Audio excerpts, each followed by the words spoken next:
بسم اللہ الرحمن الرحیم۔ اعوذ باللہ من الشیطان الرجیم، بسم اللہ الرحمن الرحیم۔ مکاسب سوم کتاب البیع، سبق نمبر 19۔ آج کے اس سبق میں ہم یہ مسئلہ شروع کر رہے ہیں کہ آیا عبد مملوک جس کو بیچا جا رہا ہے ثمن کی صورت میں یا مسمن کی صورت میں، تو آگے مشتری کا مسلمان ہونا شرط ہے یا شرط نہیں ہے؟ مشہور قول یہ ہے کہ شرط ہے، البتہ مصنف کے کچھ اشکالات ہیں کہ جن کی وضاحت انشاءاللہ ہم درس میں کریں گے۔ تو فرماتے ہیں مسئلہ عبد مملوک کے خریدار میں مسلمان ہونا شرط ہے۔ قول مشہور یہ کہ عبد مملوک کے خریدار میں مسلمان ہونا شرط ہے۔ قول مشہور کی دو دلیلیں جو مشہور و معروف ہیں، ایک دلیل ممنوعیت استدام کفر کہ یہ قیاس انشاءاللہ ذکر کیا جائے گا کہ جب مستدام رکھنا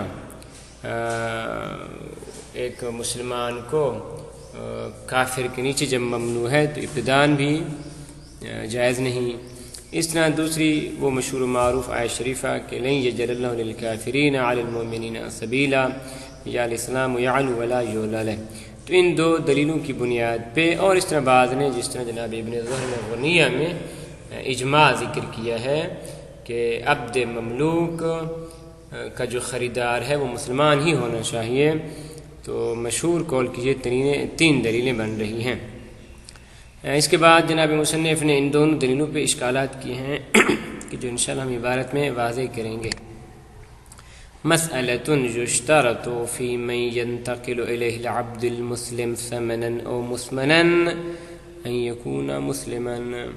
مسئلہ یہ ہے کہ جس کی طرف عبد مسلم منتقل ہو رہا ہے بیع کی صورت میں، اجارے کی صورت میں، یہ باقی وضاحتیں آ جائیں گی پھر ہماری گفتگو بیع میں، بیع شراء میں ہے، چاہے بے عنوان ثمن جا رہا ہے یا بے عنوان مسمن جا رہا ہے۔ بے عنوان ثمن یعنی آپ کوئی چیز خرید رہے ہیں اور اس کے عوض میں بطور ثمن عبد مسلم کو کافر کو دے رہے ہیں، اور مسمنن یا اس سے پیسے لے رہے ہیں اور عبد مسلم کو بیچ رہے ہیں۔ تو وہ جو سامنے والا جو خریدار ہے ان یکون مسلمن، ضروری ہے کہ مسلم و کافر کو دینا جائز نہیں ہے۔ لذا مشہور قول المشہور عدم صحت نقل عبد المسلم الى الکافر فلا یصح نقلہ الی الکافر، عبد مسلم کا کافر کی طرف منتقل کرنا جائز نہیں ہے۔ لیکن لفظ نقل انہوں نے ذکر کیا ہے، چاہے بیع کی صورت میں نقل ہو رہا ہو، چاہے اجارہ کی صورت میں الی آخر۔ عند اکثر علماء کے نزدیک پس شہرت ہے، کما فی التذکرہ، جیسے کہ الامہلی رحمۃ اللہ نے تذکرہ میں ذکر فرمایا ہے۔ بل ان الغنیہ، جناب ابن زہرہ نے غنیہ میں ذکر فرمایا کہ علیہ الاجماع، اس میں اجماع ہے، لیکن یہ اجماع خلافاً للمحکی فی التذکرہ ان بعض علمائنا، کہ ہمارے بعض علماء چونکہ جواز کے قائل ہیں لذا ہم اس اجماع کو قبول نہیں کر سکتے۔ اور اس طرح وصیاتی عبارت الاسکافی، جناب ابن جنید اسکافی کی عبارت سے کہ جو انشاءاللہ مصحف کے بیان میں آئے گی، مصحف شریف یعنی قرآن مجید کے بیچنا، کافر کو منتقل کرنا، تو یہ اس کے جواز کے قائل ہیں۔ تو خلاصہ یہاں سے ہم اجماع کو قبول نہیں کر سکتے لیکن بالآخر شہرت کو قبول کیا جا سکتا ہے۔ اب مشہور کے ادلہ کیا ہیں؟ دو مشہور و معروف دلیلیں، واستدل للمشہور، اور مشہور کے لیے استدلال کیا گیا ہے تارتاً۔ نمبر 1، بأن الکافر یمنع من استدامتہ، کافر کو بقاءً کسی کے پاس رکھنا جائز نہیں۔ مثلا کس طرح اگر ایک کافر کسی کافر کے پاس ہو اور وہ کافر مسلمان ہو جائے، تو جیسے ہی وہ کافر مسلمان ہوگا وہ اس کافر کی غلامی سے بہر آ جائے گا۔ بس کفر بأن الکافر یمنع من استدامت بقاءً، کافر کو کسی جگہ پہ باقی رکھنا یہ جائز نہیں۔ مثلا لأنه لو ملکہ قہرا بإرث او اسلم فی ملکہ بیع علیہ۔ ہاں، یہ دلیل پیش کر رہے ہیں کہ مستدامتاً کفر یہ معنی ہے۔ کیونکہ اگر کافر لِأَنَّهُ لَوْ مَلَكَهُ، اگر یہ کافر کی ملکیت میں چلا گیا تو اس کے بعد پھر اگر اس کافر کو ارث مل جائے او اسلم فی ملکہ، یا اس شخص کی ملکیت میں یہ مسلمان ہو جائے تو بیع علیہ ہے، تو ضروری ہے کہ اس کو بیچا جائے. فیمنع من ابتدائی، تو پس جب استدامتاً ممنوع ہے تو ابتدان بھی ممنوع ہے. کن نکاح، مثل نکاح کے، کہ نکاح میں ہم کیا کہتے ہیں کہ اگر ایک شخص یعنی دو کافر میاں اور بیوی، اور اس کے بعد بیوی اس کی مسلمان ہو جاتی ہے، تو جیسے مسلمان ہو جاتی ہے وہ اس کافر کے نکاح سے خود بخود بہت چلی جاتی ہے. تو یہ استدامن کیا ہے، نکاح اس کا باطل ہے. تو جب نکاح اس کا استدامتاً باطل ہے تو ابتدان بھی باطل ہے. لذا کافرہ عورت، مسلمان عورت کافر کے ساتھ نکاح نہیں کر سکتی. تو یہاں پر بھی ایسے ہی مسئلہ ہے کہ جب آپ ایک عبد مسلم کو منتقل کر رہے ہیں کافر کی طرف، تو اس کے بعد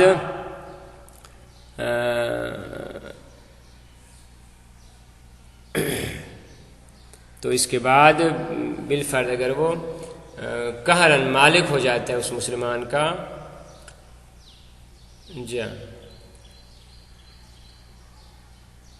نہ، یہ ابتدا کی صورت پیش کریں، یعنی ابتداءً آپ کے لیے اس کو بیچنا جائز نہیں. کیوں؟ کیونکہ استدامتاً جائز. جب استدامتاً جائز نہیں تو ابتداءً بھی جائز نہیں ہے. خب یہ اس قیاس کی بنیاد پہ اس دلیل کو بنایا گیا. وأخرى، دوسری دلیل وہ یہ کہ بأن الاسترقاق سبیل علی المؤمن، رق اور غلام بنانا کسی مسلمان کا کسی کافر کے پاس، تو یہ کیا ہے، سبیل ہے علی المؤمن، مومن پہ سبیل ہے.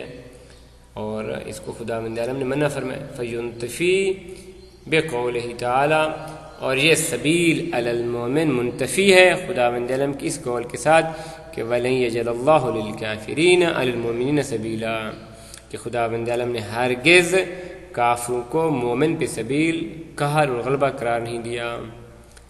اور اسی طرح کی روایت بھی ہے وَبِالنَّبِي المرسل، اگرچہ یہ حدیث نبوی مرسل ہے لیکن چونکہ عمل کیا ہے اصحاب نے، بہت سارے اصحاب علماء نے، لذا اس کا اس طریقے سے انجبار ہو گیا، جبران ہو گیا. وَبِالنَّبْوِ المرسل فی قطب اصحابنا، نبی مرسل کے جو ہمارے علماء کی کتابوں میں ذکر ہوئی ہے کہ المنجبر بعملہم، کہ جس ارسال کا انجبار کیا گیا ہے ان کے عمل کے ساتھ، چونکہ انہوں نے اس کے مطابق فتویٰ دیا ہے، لذا ہم کہہ سکتے ہیں کہ یہ نبوی کیا ہے جی، اس کی سند ان کے پاس تھی، اگرچہ ہم تک اس کی سند نہیں پہنچ سکی. وَاِسْتِدْلَالٍ بِهِ فِي موارد متعددہ، اور ہمارے علماء نے اس نبی مشہور کے ساتھ کافی سارے موارد میں استدلال کیا ہے. حتیٰ فی عدم جواز علو بناء الکافر علی بناء المسلم، یہاں تک کہ انہوں نے فرمایا کہ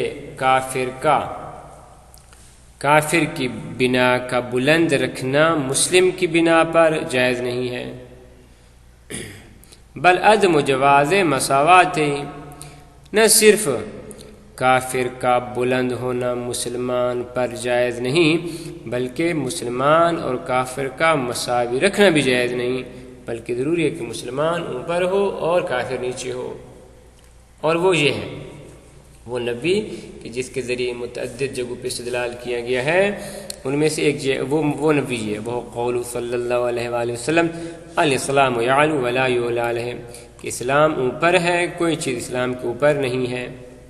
خب تو اب وہ مسئلہ کہ جو فیما نحنو فی میں ہے کہ عبد آپ بیچ رہے ہیں کافر کو، تو ظاہر آپ اس کو سبیل دے رہے ہیں، اس پہ اس کو غالب کر رہے ہیں، درحرا کہ یہ عبد مسلمان ہے. ومن المعلوم ان ما نحن فی اولا بالاستدلال علیہ بہ، ما نحن فی زیادہ حق کے استدلال رکھتا ہے کہ اس نبی کے ساتھ اس پہ استدلال کیا جائے. یہ دو دلیلیں تھیں جو جناب مصنف نے مشہور کی طرف سے نقل کی ہیں. لیکن الانصاف، اب ان ادلہ پہ وہ اپنے اشکالات ذکر فرما رہے ہیں کہ اولا انه لو اغمض النظر عن دعوى الاجماع، اگر ہم کہیں کہ جی اجماع موجود نہیں ہے، ایسا اجماع کہ المعتضد بالشہرہ، کہ جس اجماع کی تقویت کی گئی ہے شہرت کے ساتھ، و اشتہار التمسک بالآیہ، اور اسی طرح آیت شریفہ وَلَن يَجْعَلَ لِلْكَافِرِينَ عَلَى الْمُؤْمِنِينَ سَبِيلًا کی شہرت کے ساتھ اس اجماع کی کیا نام ہے تقویت کی گئی ہے کہ حتیٰ اسند فی قند العرفان الی الفقہاء، یہاں تک کہ اس اجماع کی سند قند عرفان میں جناب اردبیلی نے محقق اردبیلی نے فقہاء کی طرف دی ہے، وفی غیرہ الی صحابنا، اور اسی طرح ہمارے باقی علماء کرام نے بھی اس دلیل کو قبول کیا ہے۔ تو فرماتے ہیں اگر ہم اس دعوی اجماع سے اغماض نظر کریں تو لم یکن ما ذکروا من الادلہ خالیا عن الاشکال فی الدلالہ۔ دیکھیں اگر دعوی اجماع ہے اور اجماع اگر ثابت ہو جائے تو پھر تو ہم کوئی حرف نہیں بول سکتے، کوئی بات نہیں کر سکتے، لیکن اگر دعوی اجماع ثابت نہ ہو تو جو ادلہ انہوں نے ذکر کیے ہیں فرماتے ہیں خالی از اشکال نہیں ہے، یعنی ان میں دلالت کے اعتبار سے اشکالات موجود ہیں۔ کس طرح؟ اما حکایت و قیاس الابتداء علی الاستدامہ، یہ جنہوں نے ابتداء کو قیاس کیا ہے استدامہ پہ، تو اس کی جو صحیح توجیہ ہے یہ جو استدلال ہے استدلال باطل ہے۔ ہاں اس استدلال باطل کو استدلال صحیح میں ہم اس طریقے سے تبدیل کر سکتے ہیں، فغایت و توجیہہ، اس سے کیا مراد ہے؟ اس قیاس کی جو آپ نے حالت بیان کی ہے یہ قیاس باطل ہے، تو اس کو قیاس صحیح میں کس طرح تبدیل کر سکتے ہیں؟ اس طرح کہ ان المستفاد من منع الشارع عن استدامت عدم رضاہ باصل وجودی حدوثا و بقاء، کہ یہ جو استفادہ کیا گیا ہے کہ استدامتاً جب باطل ہے تو ابتداءً بھی باطل ہے، تو فرماتے ہیں اس سے مستفاد یہ ہو رہا ہے کہ شارع اصل وجود سبیل کو قبول نہیں فرما رہے، یعنی سلطہ ہو کافر کا مسلمان پہ، چاہے حدوثاً چاہے بقاً، خداوند عالم کی ذات اس پہ راضی نہیں ہے۔ عدم رضاہ باصل وجودہ، اصل وجود سلطان پہ شارع راضی نہیں ہے، حدوثاً چاہے ابتداءً ہو چاہے بقاً ہو، من غیر مدخلیت لخصوص البقاء، یعنی اس میں بقاء کی کوئی مدخلیت نہیں ہے بلکہ اصل وجود سلطے قبول کر رہے ہیں۔ مثلا کما لو امر المولا باخراج احد من الدار، اگر مولا کسی کو کہتے ہیں جی آپ گھر سے نکل جائیں، او بازالۃ النجاسہ عن المسجد، یا مولا فرماتے ہیں کہ مسجد سے نجاست کو ابزیل کر دیں، تو اس سے کیا مراد ہے؟ فرماتے فإنه يفهم من ذلك عدم جواز ادخال، اس سے یہ سمجھا جا رہا ہے کہ ادخال ہی جائز نہیں تھا، ادخال بھی جائز نہیں ہے، جائز نہیں ہے جس کی بنیاد پہ اس نے نکال دیا، جائز نہیں جس کی بنا پہ ازالہ واجب ہے۔ خب تو اس کو ہم اس قیاس کو اس طریقے سے صحیح کر رہے ہیں۔ تو اب سوال یہ ہے کہ آیا جب اس استدلال کو کہ جو ہمارے نزدیک قیاس باطل تھا اور ہم نے ان کو قیاس صحیح میں تبدیل کر دیا، تو آیا ہم اس کو قبول کر رہے ہیں؟ فرماتے نا، لیکن جارد ہے اس قیاس صحیح پر بھی اشکال ہے۔ وہ کیا؟ ان ھذا انما یقتضی کون عدم الرضا بالحدوث علی نہج عدم الرضا بالبقاء، کہ حدوث پہ راضی نہ ہونا یہ بقا پہ راضی نہ ہونے کے نہج پہ ہے، یعنی عدم رضا بالحدوث اور عدم رضا بالبقاء دونوں ایک نہج پہ ہیں۔ فمن المعلوم ان عدم رضاہ بالبقاء، اور یہ معلوم ہے کہ بقا پہ راضی نہ ہونا مجرد و تکلیف، یہ حکم تکلیفی ہے، بے عدم ابقائی، کہ اس کو باقی نہ رکھا جائے، باب اخراج عن ملکی، اور اس کو اس کی ملکیت سے خارج کیا جائے، یہ حکم تکلیفی ہے۔ ولیس معناہ عدم امضاء الشارع بقاءہ، اس کا یہ معنی نہیں کہ شارع اس کے بقا پہ راضی نہیں ہے، حتی یکون العبد المسلم خارج بنفس شرعا عن ملک للکافر، کہ وہ عبد مسلم خود بخود شرعاً ملک کافر سے خارج ہو جائے، نہ یعنی کہنا یہ چاہ رہے ہیں کہ یہ حکم وضعی نہیں ہے بلکہ حکم تکلیفی ہے. عبد مسلم اب بھی اس کافر کی ملکیت میں ہے، ہاں حرام ہے اس کے لیے اس کے پاس رہنے دینا، باقی مسلمانوں کو چاہیے کہ فن سے خریدنے اس کو اس کی قیمت ادا کی جائے. فیکون عدم رضاہ بالادخال علی ھذا الوجہ، پس عدم رضا بالادخال اس وجہ پہ فلا يدل على عدم امضائه لدخول في ملکه لیثبت بذلك الفساد. والحاصل حاصل یہ کہ ان دلالت النہی عن الادخال فی الملکیہ تابعۃ للدلالت النہی عن الابقاء فی الدلالت علی امضاء الشارع لآثار المنع عنہ وعدمہ، کہ نہیں کی دلالت اس سے کہ آپ عبد مسلم کو کافر کی ملکیت میں داخل نہ کریں، اس نہیں کی دلالت یہ تابع ہے اس نہیں کی دلالت کے کہ جو نہیں کہتی ہے کہ کافر مسلمان عبد مسلمان کافر کی ملکیت میں باقی نہ رہے. تو یہ جو دلالت ہے فی الدلالت علی امضاء الشارع، کہ آیا شارع اس کو شارع کا جو امضاء کرنا ہے لآثار المنہی عنہ وعدمہ، کہ منہی عنہ کے جو آثار ہیں ان پہ شارع امضاء کر رہے ہیں یا امضاء نہیں کر رہے ہیں. المفروض انتفاع الدلالت فی المطبوع، اور فرض یہ ہے کہ نہی عن البقاء نہی عن الابقاء میں دلالت کیا منتفی ہے. تو جب نہی عن الابقاء میں دلالت منتفی ہے تو ادخال میں بھی یہ دلالت منتفی ہوگی. خلاصہ جناب مصنف رحمۃ اللہ علیہ دونوں دلیلوں کو قبول نہیں فرما رہے. وصلی اللہ علی محمد و اہل بیتہ الطیبین الطاہرین.